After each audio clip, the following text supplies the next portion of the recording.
Ok, comme je l'ai dit, nous pouvons faire usage de beaucoup de pots en ce qui concerne le fait d'apprêter le pot.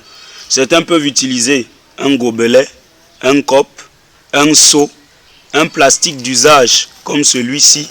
Ce plastique peut être transparent ou bien de couleur noire. Ça dépend de l'usage. Ça dépend aussi du besoin.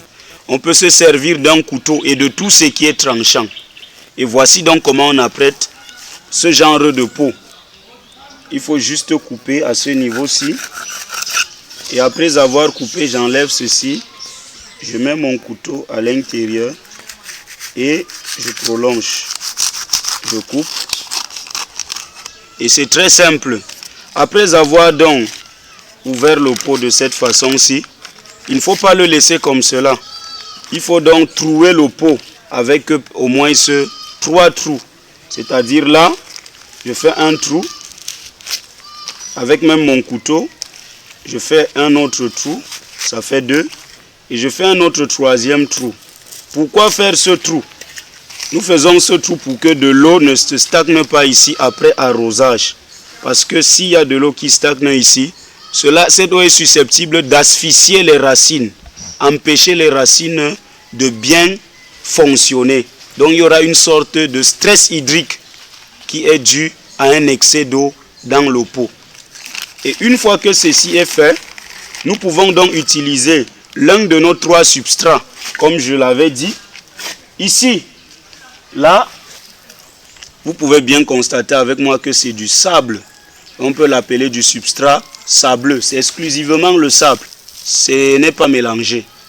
Et ici, c'est le substrat limoneux. Ça ressemble à de la boue, mais ce n'est pas totalement de la boue. Ça, c'est le substrat limoneux.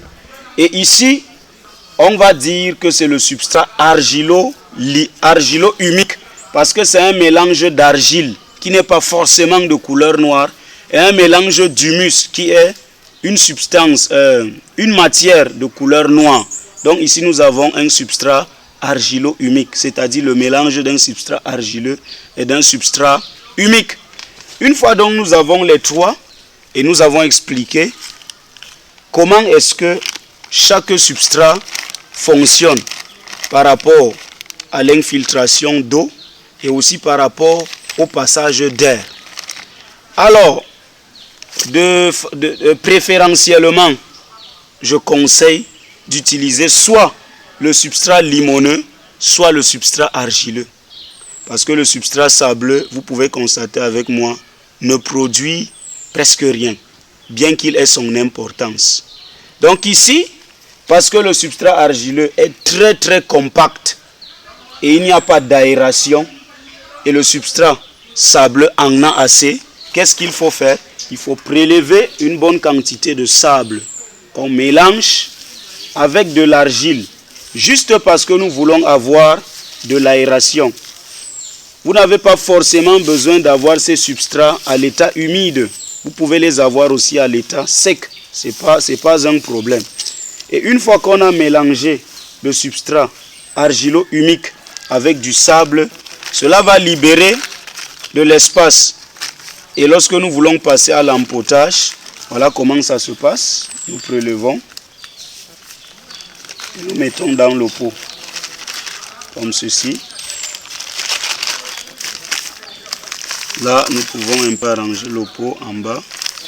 Faire ceci. Et bien tasser le substrat à l'intérieur du pot, tel que vous me voyez le faire. C'est facile, c'est du jeu.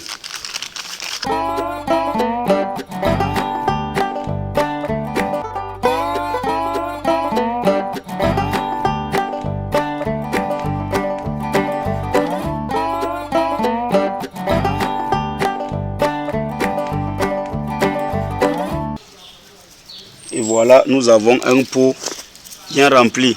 C'est joli, n'est-ce pas? Ok. Là, c'est juste l'empotage. Merci pour votre aimable attention.